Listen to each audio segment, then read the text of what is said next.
So pretty excited today. Doorbell just rang and the FMF pipe just came in, so I'm gonna do a little installation video documentation.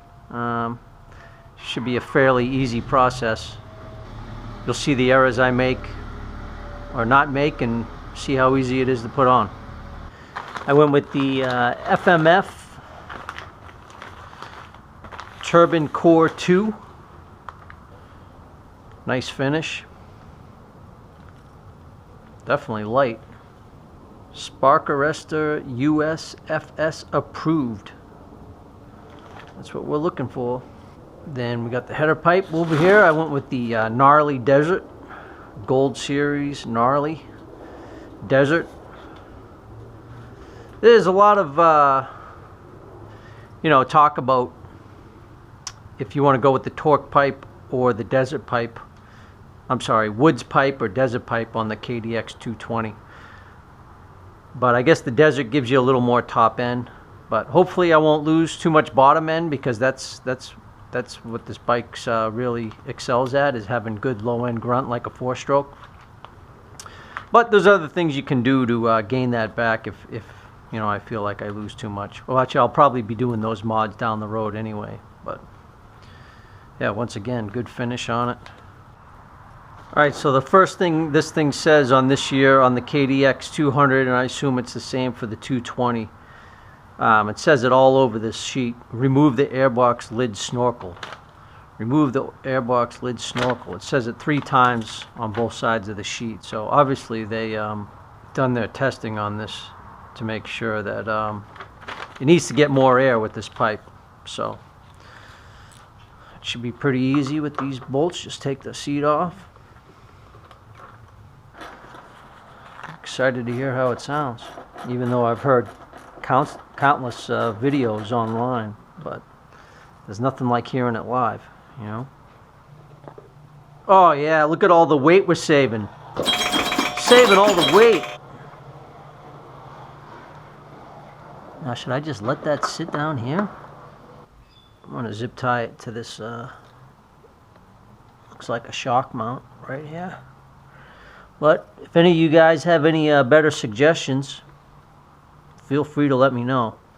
I just figured I'll make it a little tighter right here so it ain't bouncing around too much.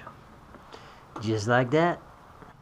Gonna remove this side panel just so there's easier access.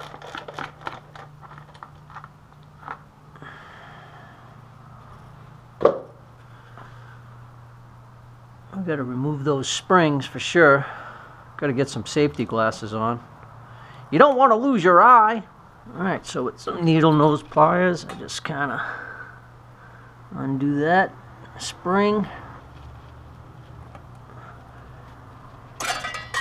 Remove that one. There we go. 10 millimeter. There you go. Just like that. Oh yeah. Easily half the weight. Easily.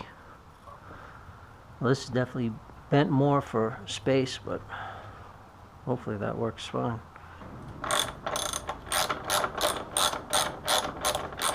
Alright, so I've been having some problems kind of lining this whole thing up.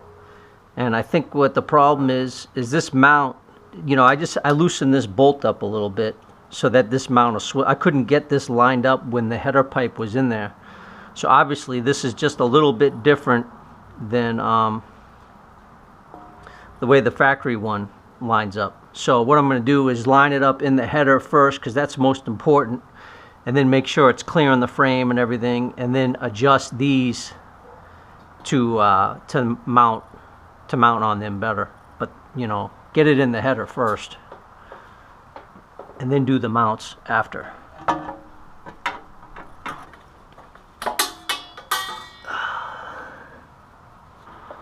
There's one.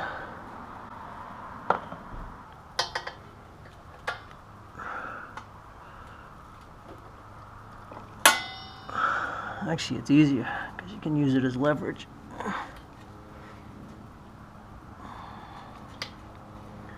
Alright, we're on there now. I just kind of want to loosely this stuff on here, and then put the tail section on, the silencer I mean. Put this nut on here. Seriously, dude? Can't you see him doing a video? So that's pretty damn close, right?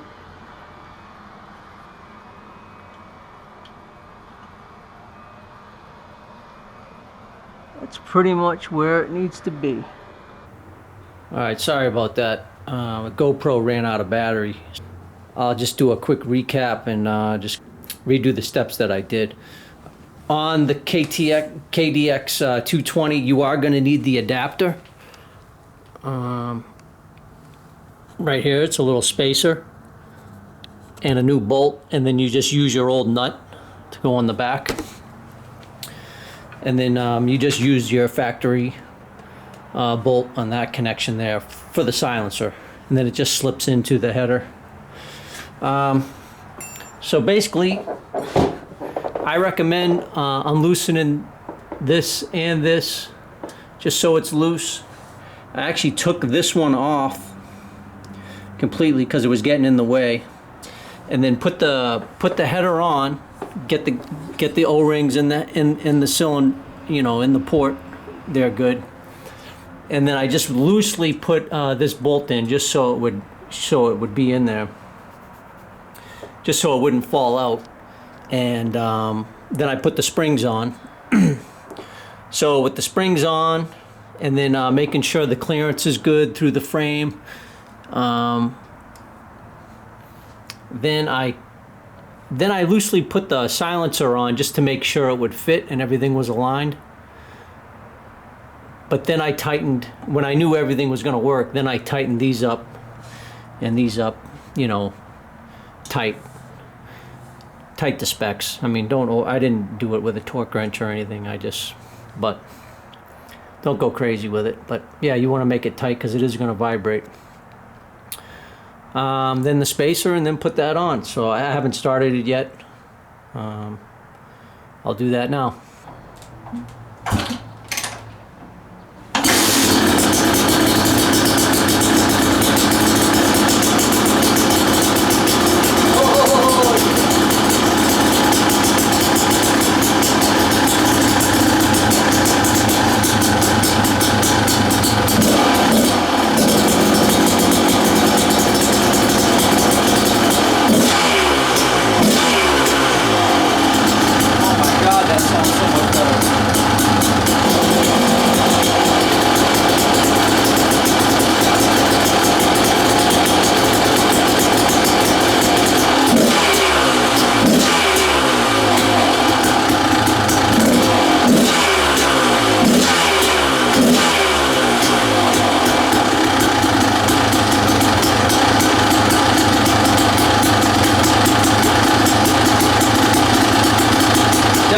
Definitely, you can hear a lot louder with the air box. The air box, the lid removed.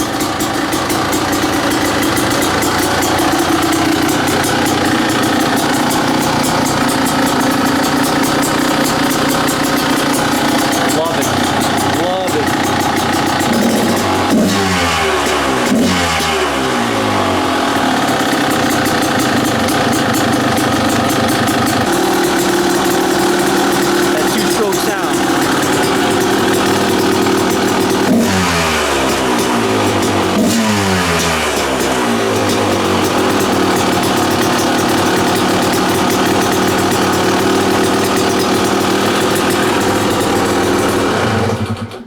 Yeah, guys, so if you're thinking about putting a pipe on your bike, definitely don't pay for someone to do it. It's very easily done.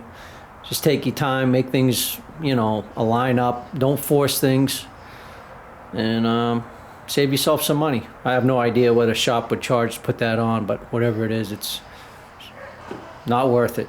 It's too easy to do it yourself. Thanks for watching.